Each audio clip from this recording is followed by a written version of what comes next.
Well, good morning. I don't know about you guys, but after hearing from Kay, I am so on fire, and it's so exciting to be here. I just feel the passion is incredible, and it's an honor to be here with you. My name is Naomi Goodnow. I'm a law professor here at Pepperdine, so I have the privilege to be working with many of these great giants in justice. I will be introducing the moderator for our next panel. Bethany Hong from IJM was originally scheduled to moderate this panel, but the Lord has blessed her with a third trimester pregnancy, and so the doctors didn't want her to fly. And so we were very lucky to also get from IJM Reverend Martin, right here.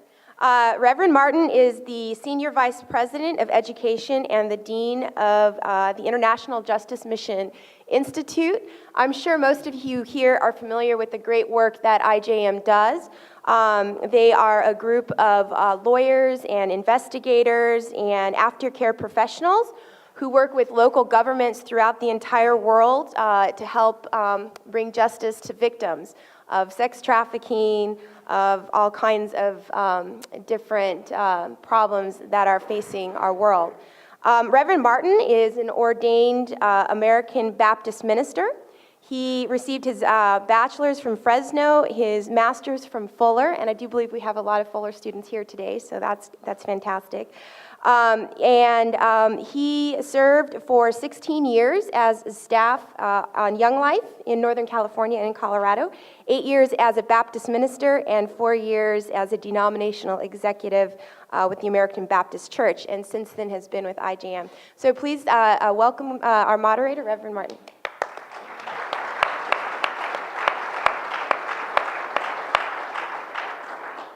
Well, I want to say thank you once again to Pepperdine Law School for hosting this event and for the passions that they have. And I too share the sense that this is sort of a family get-together, a get-together with old friends with shared passions that need to be reinforced and need to be expanded. My job is to moderate, which mainly means to get out of the way, to introduce these two fine speakers. They're each going to address you for 20 minutes, and during that time, I would hope that you would formulate some questions in your mind that you would like to ask the two of them. They're going to approach the whole idea of the biblical foundations of the connection between the church and justice, the connection between our worship, preaching and doing justice, the philosophy behind being involved in this work of justice, as well as the reason why Christians should be participating in public life. And so this is the shape of our conversation. Write your questions down. They're each going to speak for 20 minutes, and then we'll start taking the questions. So first we'll have Dr. Mark Laverton, and then we'll have Mr. Michael Cromartie. It's my privilege to introduce you to Mark Laverton. He's a graduate of Whitman College in Washington. He holds an MDiv from Fuller Theological Seminary and a PhD from Cambridge University. In 2009, Mark joined the staff of Fuller Theological Seminary, where he heads the Lloyd John Ogilvie Center for Preaching. And he is the Associate Professor of Preaching at Fuller. Now, he did this as an expression of his passion for the connection between worship, preaching, and doing justice. Now, prior to coming to Fuller, Mark served 16 years as a senior pastor of First Presbyterian Church of Berkeley and has 30 years of professional ministry experience. He's passionate and committed to the training of developing world, majority world theologians and pastors, and to that extent, he's founded a scholarship foundation to fund these advancements in theological education, as well as serving for 17 years with the John Stott Ministries, where he has been chair of their board. In 2007, Mark published a fantastic book that I commend to you all, The Dangerous Act of Worship, Living God's Call to Justice. And he soon will be releasing a second book called A Just Heart. And I'm in the middle of reading it. And early on in the book, he gives the advice that you shouldn't read this book in one sitting. So I actually have not finished it because he says you need to work it through because it's all about self-examination and discovering how we can grow our hearts to conform more to the heart of God. Mark is a regular contributor to many periodicals and journals, including Christianity Today, Radix Magazine, and is a regular contributor to Leadership Journal. Mark also serves as a senior fellow of the IJM Institute. And I can just tell you, as I commend him to you today, that he regularly participates in the spiritual development and the spiritual life of the IJM staff, and he is just simply our favorite person to listen to. So let me introduce Dr. Mark Laverson.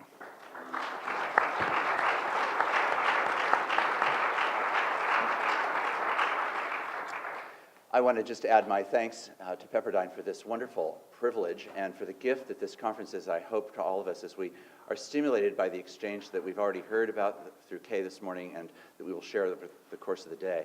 I have just a few minutes, so I'm going to immediately just plunge into what I most want to say.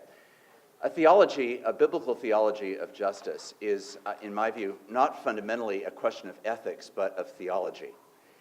It emerges not out of a conviction about what we should do, but about who we worship and who we are to be in the world.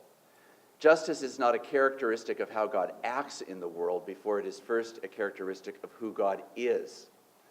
And our worship is meant to be a reflection of the character of God.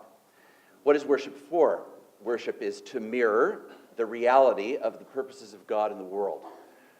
Faithful worship, then, is an embodiment in action and word and attitude and heart of the God who has made the world.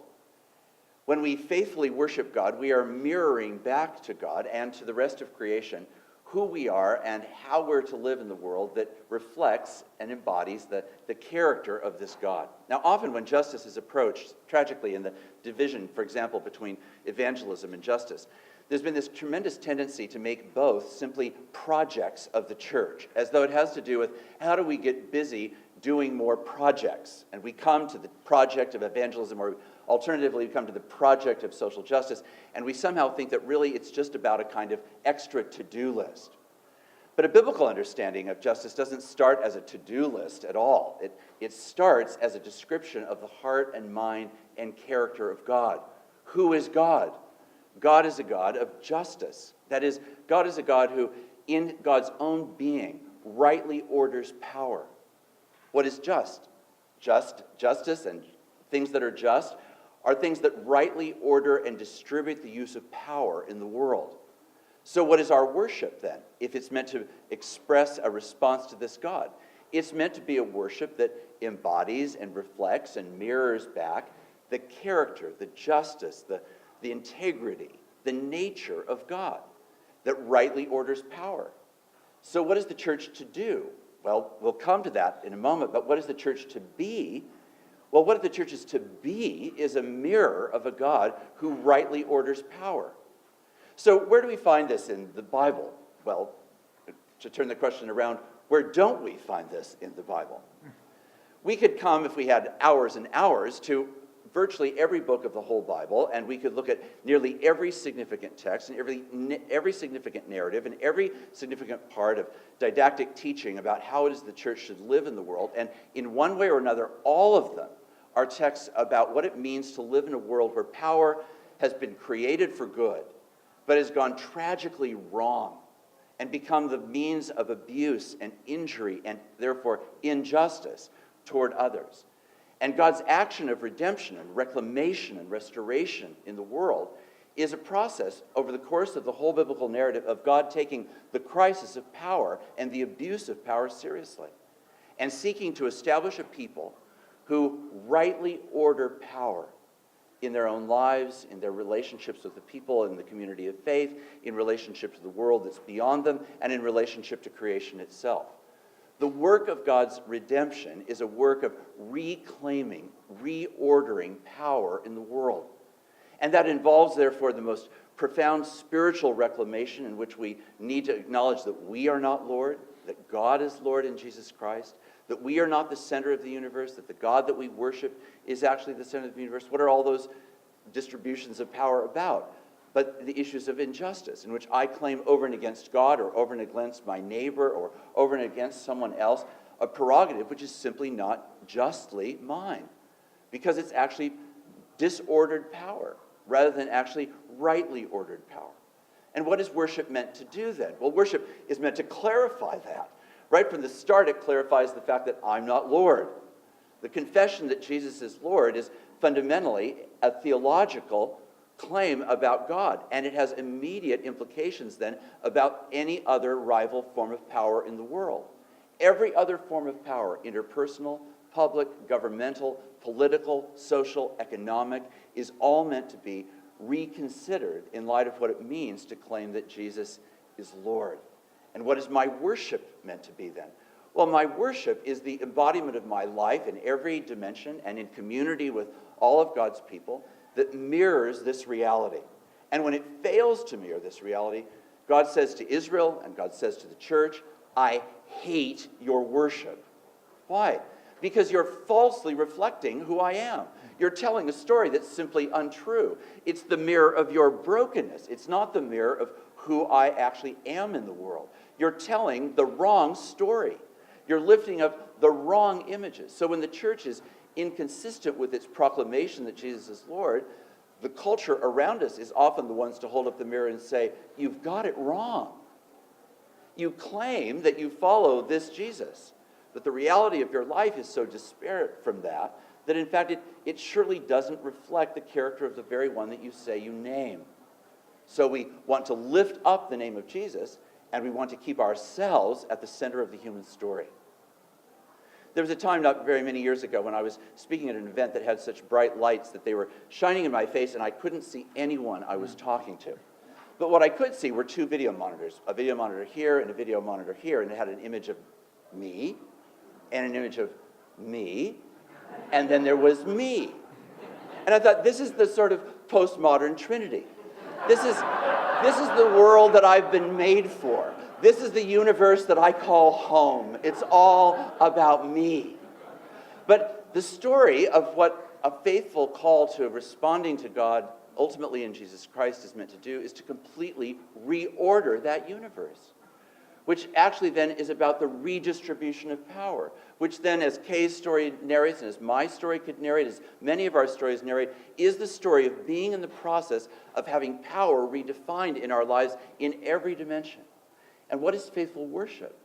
Faithful worship then is letting the reality of the claim of Jesus as Lord over my will and my heart and my mind and my relationships and my forms of economic and social and intellectual power to actually come to a place where they are the story not of the great me, but of the God that I worship, who has created a world for his glory. And what is his glory? For the reality of God to be mirrored in the world that God has made. And what brings God glory? When that reflection is in fact a faithful representation of who that God is. So we don't show God glory in our worship by simply raising hands, or for Presbyterian, make sure they're at our sides, and simply saying glory 25,000 times. We show God glory by letting the integrity of our whole heart, mind, soul, and strength mirror the reality of the God whose reality we seek to reflect back to God and to the world that's around us. That is faithful worship. The crisis of worship is at the core of the crisis of injustice in the world. Injustice is seen fundamentally as a worship crisis. And just to illustrate that and to focus these closing moments in one particular way, let me encourage you, if you have a Bible, to come to Isaiah 58. If you don't, just to listen to this brief reading. The prophet confronting Israel at a very significant moment of its dissonance over this very issue of worship. On the one hand, claiming to worship God, and on the other hand, living lives that are dramatically different. we hear the prophet say this, "Shout out, do not hold back, lift up your voice like a trumpet. Announce to my people their rebellion, to the house of Jacob their sins. Yet day after day they seek me and delight to know my ways, as if they were a nation that practiced righteousness and did not forsake the ordinance of their God. They ask of me righteous judgments. They delight to draw near to God. Why do we fast, they say, but you do not see? Why do we humble ourselves, but you do not notice? Look, you serve your own interest on your fast day. Look, you oppress all your workers. Look, you fast only to quarrel and to fight and to strike with a wicked fist. Such fasting as you do today will not make your voice heard on high. Is such the fast that I choose, a day to humble oneself? Is it to bow down the head like a bulrush and to lie in sackcloth and ashes? Will you call this a fast, a day acceptable to the Lord?" The crisis in Israel's life is that they cry out to God to be righteous. "Oh God, we're going to hold you accountable to be the righteous, faithful God that you are." And through the prophet, God says back to Israel, "You cry out to me. You cry out to me saying it is a delight to draw near to God, as if you actually practiced righteousness." The crisis is really what I think we could call for today's purposes as if worship. It's as if worship. We cry out to God as if we actually wanted to worship that God. As if we actually wanted that God who we seek to name to actually be reproduced in our heart and mind and soul and strength, to change the way that we see our neighbor and engage in those people that are in need around us. As if that was actually for some real purpose that was God's interest. And Isaiah says, "And I couldn't care less about a worship that looks like you and not like me. Because the worship that looks like me is a worship that is not as if worship. It's worship that seeks righteousness and by God's grace actually comes to look more and more righteous, more and more just, more and more faithful." That's the demonstration, the enactment of this life of worship. And failing to do that, we practice as if worship. And the story of the Bible is the way that God's people, Israel and God's people, the church, practice as if worship. And people standing around are therefore misled to believe that I guess that's what that God that they worship is really about. I guess that God really is just interested in somehow providing them a small and comfortable and safe reality. I guess that's just what the God of Israel is about. And God says, you see, when your neighbors infer from your practice that that's who I am, I hate your worship. And I hate it because it's inconsistent with me and because it tells a lie about who I am in the world, and it leads people who are desperate for the evidence that I am a righteous, holy, and just God without a faithful witness. And what else are you here for than to actually be the embodiment of that faithful mirror of God's character? When Jesus comes and says to Israel over and over and over again, "You say this, but you do that," it's not just hypocrisy that's the intrinsic problem. It's hypocrisy that in its hypocrisy actually therefore empties the mission of God in the world of its power. The stories that Kay told this morning were stories of what happens when, in fact, the church aligns with the heart and purposes of God. When the risks are taken and people are prepared to venture forth and attempt, yes, albeit humanly and, of course, out of our own sinfulness and brokenness and limitations, to nevertheless express ourselves as people who are seeking to mirror the justice and heart of a God who sees the poor and the lost and the forgotten and the marginalized. And Jesus says to the disciples and says to the people of Israel, I'm going to reorder all of this. I'm going to reorder it in light of a new kingdom that I've come to establish that is now drawn near. And the heart of that new kingdom is the heart of reordering power that honors God in Jesus Christ as the one who sees and orders all just, faithful, and loving power in the world. And that Jesus, who is now the leader, the head of that kingdom, before whom one day every knee will bow and every tongue will confess that Jesus Christ is Lord. A world that is framed by that reality is now in the process of being remade after the image of Jesus Christ. And every time we yield ourselves in faithful worship, which means yielding ourselves in this reordering of power that remembers who we are and who we aren't, who our neighbor is and who our neighbor isn't, what institutions mean and what they don't mean, what disease means and what it doesn't mean, what the principalities and powers mean and what they don't mean. In a world being radically redefined by the lordship of Jesus Christ, we come all the way down to the practice of those ordinary acts of justice in our immediate neighborhood, in our relationships with our families, in our response to children, in the places of suffering that are part of our immediate world. And as we cast our vision now as part of God's global purposes around the world, we realize that it also links us to this much larger reality that has to do with where is the church going and to what end is the church going to be and embody a faithful, worshiping community. Now that is the nature of the kingdom. And if you choose any of the Gospels, Matthew perhaps would be one that you could begin with, and simply read your way through the opening chapters of Matthew, it is this assault on every form of power that could possibly be confronting Jesus. It's embedded in the genealogy where God uses 4 unexpected names of women who wouldn't otherwise be in any great pantheon of faith, who might even have thought of as somewhat scandalously as those outside Israel, whose lives were problematical in Israel's life, and yet held up the beginnings in this genealogy of the story of God saying yet again, I will choose to use who I choose to use in the way that I choose to use them, and embedded right there in the genealogy of Matthew, right at the moment of the most traditional expectations where Israel might have thought, we're the ones that have the faithful worship, we're the ones that know what we're doing, is this hidden and wonderfully subversive message that says, and God is telling a different story right in the midst of the story you think you have control of. And the same thing happens then in the birth of Jesus, and this unexpected, vulnerable young girl, and the collision between her power and powerlessness and the power of Joseph, and the decision that they were going to stand together and to go on and become a family together. And the way that this then is responded to by the Gentile astrologers, who are the first in Matthew's gospel to come and hear the story, that then lead through the kind of genocidal mania of Herod to the first slaughtering of the innocents that happens as a result of the story that maybe this Messiah has come. Herod was right in his paranoia. It is going to reorder Rome if Jesus, the Messiah, actually comes and redistributes the authority of the kingdom. That responds to a different agenda and with a different heart. And the rest of Matthew's gospel tells that same sort of story.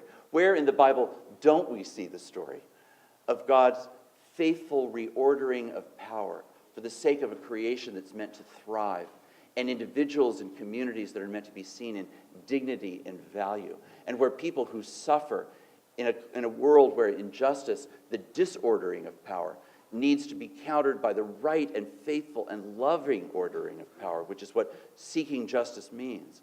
In that kind of world, this God will establish his reign. And therefore, the confidence that we have is not about will the church, even in its manifold millions of expressions, be always faithful, but the God that we worship is relentlessly given to this vision. And therefore, the division between evangelism and justice is simply a completely bogus division. Why? Because you can't separate God. God isn't separable any more than God's heart is separable. Of course, these are one intrinsic whole for how the church is meant to respond. And justice, therefore, fearfully might be seen by some even today as the kind of latest fad in the American church that's bent on issues that rise and fall in popularity, may be sustainable for 18 months at best, and then quickly and readily fading off, supplanted by some other vision. But justice is not a fad in the heart of God.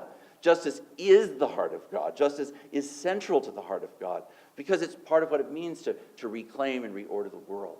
So a biblical foundation for justice is permeated by the theology of who we worship and who we are meant to be in relationship to that God, and how, therefore, those realities change how we're meant to see and engage and love our neighbor that is often the forgotten neighbor, the unseen neighbor, the neighbor that may not live in our sociology or our neighborhood or our immediate circumstances, but who in the heart of God becomes our immediate neighbor, the one who's been loved and died for every bit as you and I have been.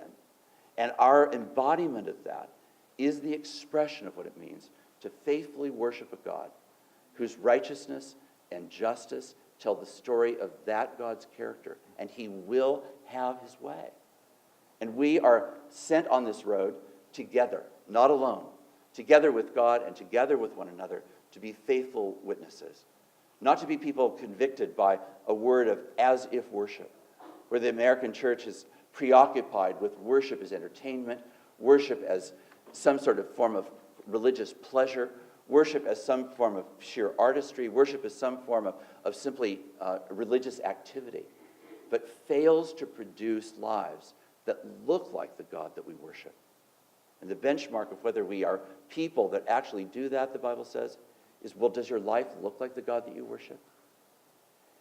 And even more pointedly, if it does look like the God that you worship, does it show up in relationship to how you respond to the most vulnerable and suffering and forgotten and misnamed or unnamed people in the world?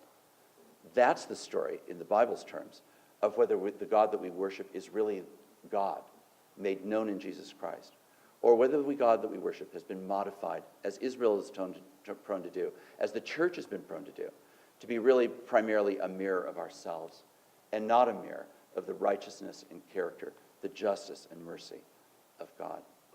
That, to me, is the biblical foundation, and it permeates everything we do, and is not a mere project, but of the very essence of what it means to give honor to this one true and living God in Jesus Christ. Amen.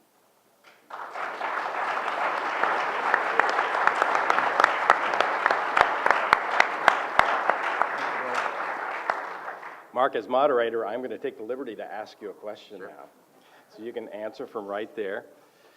But in The Dangerous Act of Worship, your first book, you have this kind of entertaining, humorous, and tragic observation of the church being asleep. And you talk about how some churches sleep on their left and some churches sleep on their right. Do you detect any awakening that is taking place, and how do we know it's genuine and not a fad? Well, I do think there's an awakening taking place. I think there's lots of evidences of places where an awakening to issues of justice is really occurring. I think the greatest anxiety that I have, honestly, is the faddishness of it or the superficiality of it, that it will only exist for a season and then somehow pass along as other agendas come along the way, or that it will actually just go only skin deep, where we do a mere token gesture, as though we give, again, in that kind of to-do list, a nod toward justice. I have my justice moment on Thursdays at 10. That's not the kind of justice lives that I think we're trying to talk about or cultivate. It's really, how does the heart of God alter my heart, so that in fact I and we together as a community of faith are embodying and doing that on a sustained basis. So I hope that's occurring. The history of the church says we should be sober about the likelihood of that, because we are such a faddish culture. So let's acknowledge that we have a more intrinsic challenge. And the history of the church in the 60s on the more left side as opposed to the more right side of sleeping state demonstrates in many ways the potential of simply burnout, of exhaustion, of distraction, of fatigue, of resignation, because in fact the issues that we're talking about are so profound. They are really central to the long-term redemption of the world. So it's no wonder that it's such a challenge. Thank you. My privilege now to introduce to you Michael Cromartie. Michael is the Vice President of the Ethics and Public Policy Center, a Washington, D.C. think tank, a premier organization dedicated to applying the Judeo-Christian moral tradition to the critical issues of public policy and the role of religion in public life. In his role as Vice President, he directs the Evangelicals and Civic Life and Relations Forum and their media programs. Since 2004, Michael has served on the U.S. Commission on International Religious Freedom. He's a senior advisor to the Pew Foundation on Religion and Public Life, a senior fellow with the Trinity Forum, and an adjunct professor at Reformed Theological Seminary. He has authored and edited so many articles and books that I commend to you their website for their review. and that's www.eppc.org. Mr. Cromartie is a graduate of Covenant College in Georgia and holds an MA in Justice from American University in Washington, D.C. Now, one thing that you will quickly learn in listening to Michael is there's a reason that they call them think tanks. Michael is a genuine thinker about things that truly matter, not just to our public life, but to our God. Mr. Michael Cromartie.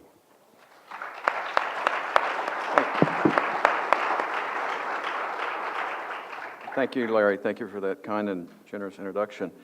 I want to, of course, join others in commending you for holding this conference. The topic could not be, the importance of the topic cannot be overstated.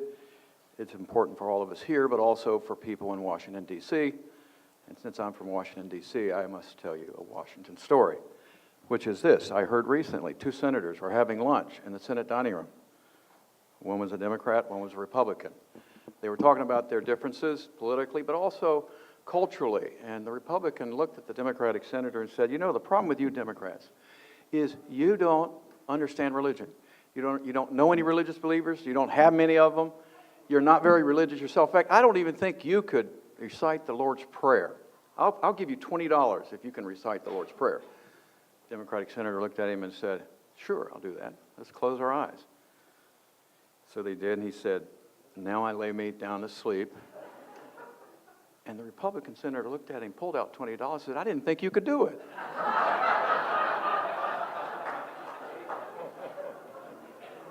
Such is the problem we have even at the highest levels of government, but also the importance of our topic. My assignment is the biblical foundations for justice. It occurred to me that all I needed to do is get up here and quote to you large passages from the books of Isaiah, Micah, Amos, large portions of the New Testament, and to establish the fact that God has a special concern for those who are poor and vulnerable and the victims of injustice, and then I could sit down. But that was not my assignment. And the words of Scripture constantly remind us, as you know, that the God we worship and the God that we follow is a merciful God toward those who are vulnerable. He is a God who is displeased with those who neglect the cries of the needy, and especially governments and civil magistrates who oppress them. I could take my entire time just reading to you these admonitions from the Old and New Testament. For instance, here are these words from the books of Psalms and Proverbs. Psalm 140, verse 12. I know the Lord maintains the cause of the afflicted and executes justice for the needy. Or Psalm 10, O Lord, thou wilt hear the desire of the meek. Thou wilt strengthen their heart. Thou wilt incline thy ear to do justice to the fatherless and the oppressed.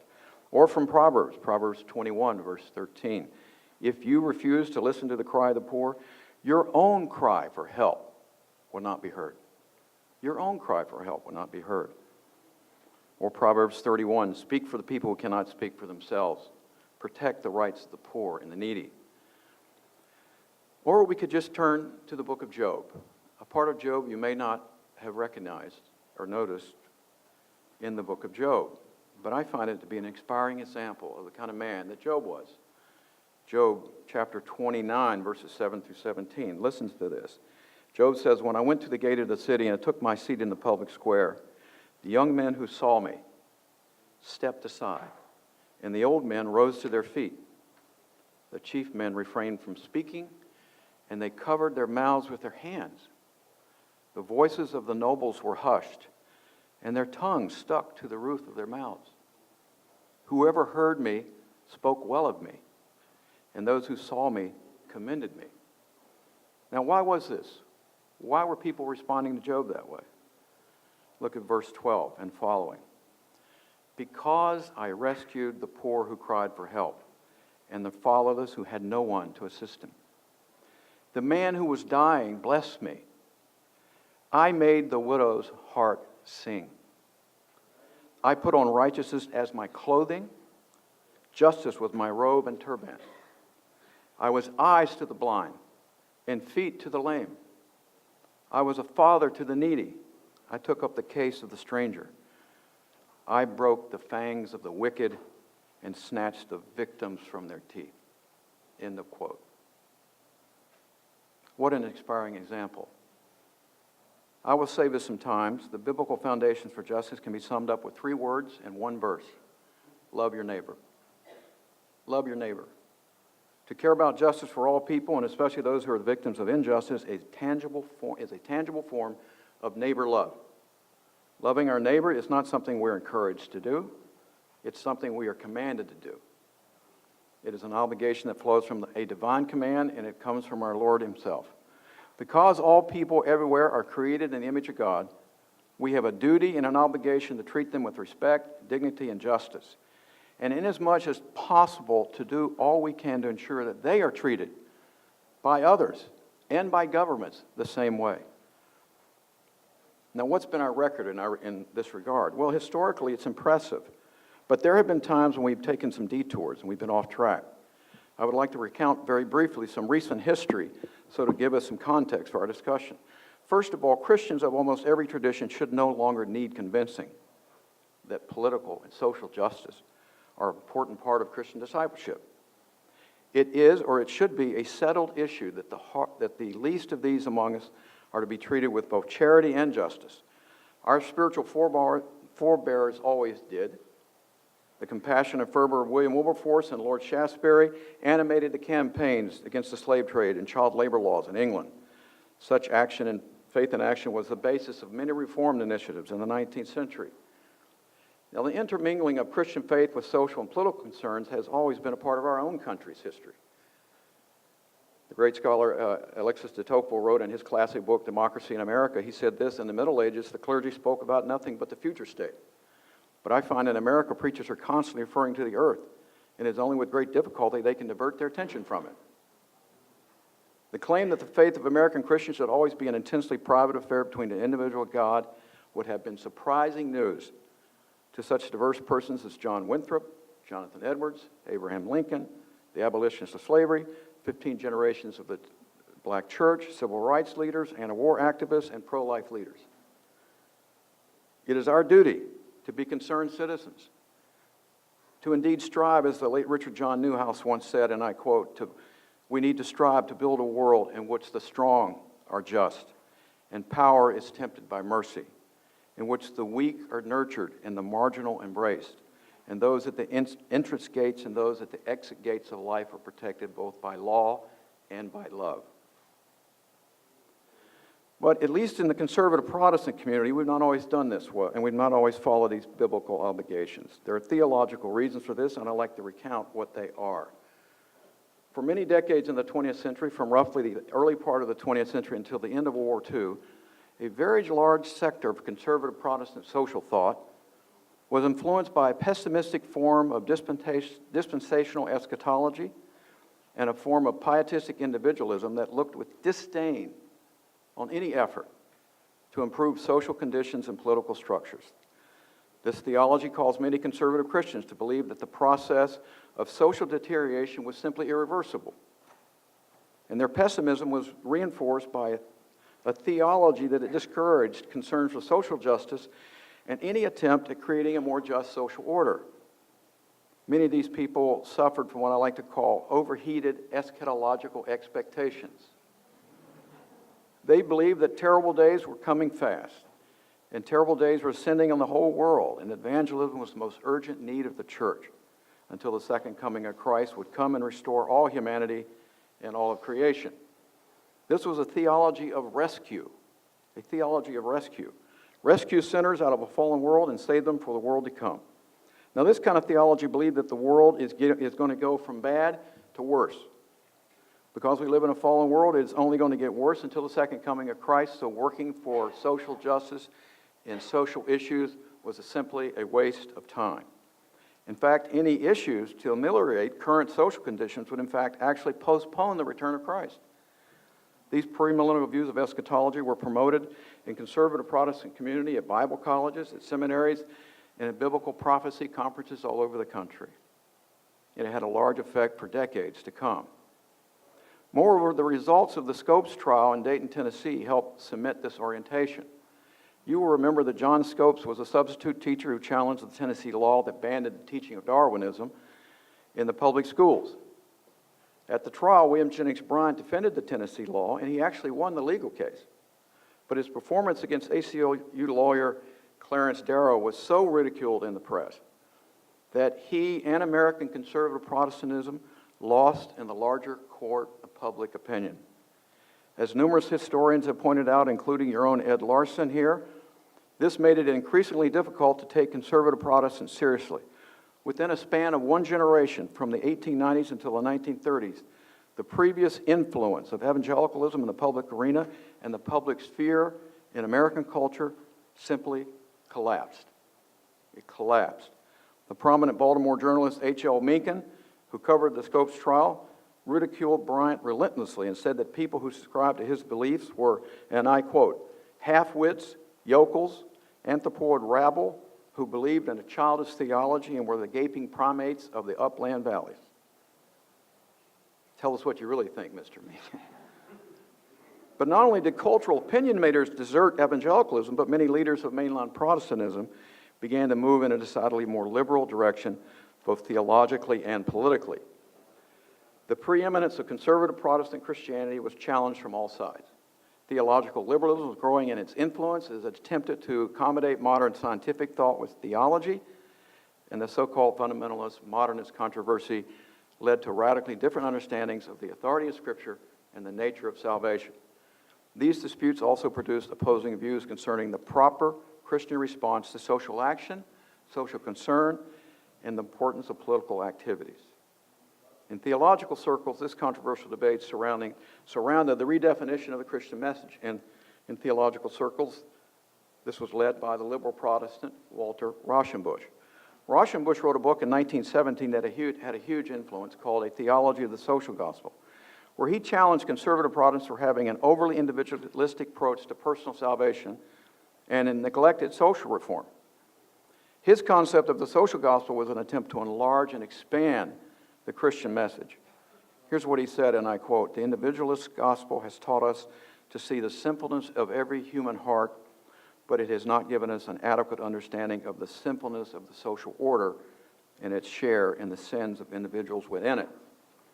Now, the reaction of many conservative Protestants to the influence of the social gospel was essentially to overreact, and they became suspicious of social activism of any kind, as theological liberals began to reinterpret the entire Christian message in terms of its social implications.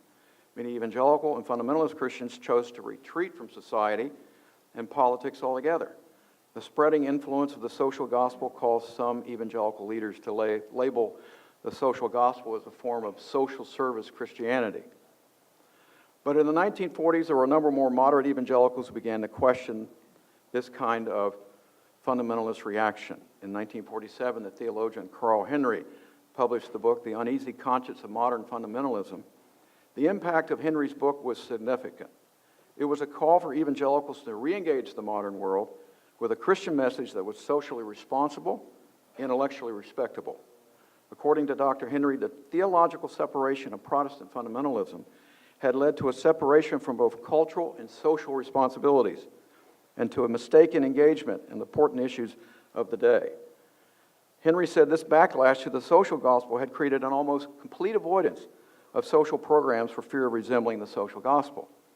So the divorce between Christian proclamation and Christian compassion, Henry argued, was an abandonment of clear mandates given by Scripture and church history. Here's what he said. He said, "The fundamentalism today is the modern priest and Levite bypassing suffering humanity." He pointed out that fundamentalism and revolting against the social gospel seemed to revolt against the entire Christian social imperative. Now, Henry's work was important because it laid a foundation for much of the work that followed, at least in the evangelical community. Now let's fast forward to today. Of all the important issues that confront us, how should we proceed? I think it's useful for us to realize that it's useful to ask ourselves what it means to ground our understanding and appreciation for the biblical tradition and biblical revelation. In your brochure for this conference, you note that the church may prove to be the key to addressing human rights issues, both theologically and pragmatically. Theologically, I want to say our concerns for human rights and justice are rooted in our obligation to love our neighbors who are made in the image of God. This belief is grounded in our commitment and understanding of biblical revelation. But on a pragmatic and practical level, our work on human rights and justice issues requires us to learn to make common cause with non-Christian neighbors, and on these vital issues with non-Christian allies. Concerns for international human rights and justice are issues that are bipartisan. They're bipartisan issues of those concerned about them, and they come from every walk of life and every religious tradition. So since our concerns are rooted in our own biblical and religious convictions, how do we communicate and build coalitions with our non-believing neighbors who care about these issues? How do we clothe our faith? How do we enculturate our faith and express our convictions in a pluralistic society where people do not share our religious presuppositions? Well, given that these issues cut across religious, ideological, and political commitments, we would do well to learn and develop a public language, a public theology, a public grammar that will allow us to speak in, if you will, a bilingual fashion. A bilingual fashion. In this way, we can begin to develop points of contact with our fellow concerned, non-believing friends on these issues. What I'm suggesting simply is that uttering the words, "Thus saith the Lord," will not do when we're trying to speak to a diverse, pluralistic culture on issues of such importance as international human rights. What I want to call for, and since my time is limited, I'll just be very brief. I want to suggest that we learn to speak in the language of a Christian understanding of natural law and of common grace, of those things that are revealed in creation through general revelation. According to these concepts, people of all races and all cultures and all religions have access to a universal law through their natural reason. And natural law provides an ethical and moral framework that all people can grasp without the aid of special revelation. Now, please understand, I believe in special revelation, but I want to find ways to communicate with people through general revelation to make a point of contact about these issues that we care about. So we need a Christian understanding for a public grammar for making appeals in the public arena. Now, I am going to skip over my description of Protestant understanding of natural law because my time is limited. Also, my understanding of the Protestant and Reformed understanding of common grace, which is close to natural law. I will leave that because I want to have more time. I want to wrap. I want to be sure I don't go over time. Now, in the past 5.5 years, I've served on this commission that Larry mentioned, and the U.S. Commission on International Religious Freedom. And in that position, I've had the privilege to travel to 19 countries and have witnessed firsthand some of the gross violations of human rights that many have suffered at the hands of brutal governments that do not respect the most basic human rights that we take for granted here. In my capacity on the commission, I have had some previous convictions confirmed, and I've learned some new important lessons. It has been brought home to me again and again that working for political change and social justice very often requires the patience of Job. It was the great German sociologist Max Weber who said that politics is, and I quote, "a strong and slow boring of hard boards." Of hard boards. It takes both passion and perspective. Working for justice in our fallen world requires patience and persistence, prudent and principled compromise, because it is the art of the possible and not the reign of the saints. Over time, one learns that politics is, as Ron Niebuhr put it, the method of finding approximate solutions to basically insoluble problems. Approximate solutions to basically insoluble problems. And so from that, I believe it's important that we learn in this kind of work to develop an Augustinian sensibility as we go about our work. What I mean to say is that while we're affirming our responsibilities and obligations to the city of man, that we need to remember that our true home is the city of God, which is to come. We would do well to be reminded that in this world of profound yearnings and terrible necessities, we can strive to maintain or at least create an order that approximates justice and to work fervently and to prevent the very worst from happening. In this earthly city, we have our duties and obligations, but it's wise for us to remember that we're always caught between what we fervently desire and then our real-world possibilities, which are always less than some of our sometimes utopian dreams. This will cause us, I believe, to be Christian realists and not cynics. Christian realists and not cynics. We will realize that in this life and our labors, there will never be a return to paradise. never any utopia, and there will be no end of our friction and strife in all these endeavors. Therefore, we should not be surprised when the focus of our concerns turn out to be more complicated and less amenable to our ideals than we had ever imagined. But still, we must press on. It must not be a fad that we care about these issues. We must press on to be faithful, but to do it without illusions. I would like to conclude to remind you of that wonderful passage in Micah 6:8. You know the verse. He has shown you, O man, what is good. And what does the Lord require of you? To act justly, and to love mercy, and to walk humbly with your God. I have often wondered why that order of this admonition. Why did it come in that order? Act justly, love mercy, and walk humbly with God. I suspect the reason might be this. We are to work and strive hard for justice, for the suffering and the poor and the neglected and people who are victims of injustice. Work hard, strive real hard. And then when we discover that all our best efforts sometimes come up short, then we need to love mercy. We need to love mercy. And then when we've lived long enough and worked hard enough to achieve even a modest amount of justice in a very suffering world, then we need to remember, because we will be tempted with self-righteousness because of our good and courageous efforts. We need to remember that we need to walk humbly with our God. I trust this is the case because the demands of the passage decline from doing justice and loving mercy to walking humbly with our God. And perhaps, just perhaps, this is so because we need to constantly be reminded that our best efforts and our most noble attempts to love our neighbors must be rooted in the fact that we have experienced the mercy and the grace of God in our own lives. And because our God has poured out His grace and His mercy on us, we must go forth and act justly and love mercy and walk humbly with our God. Thank you.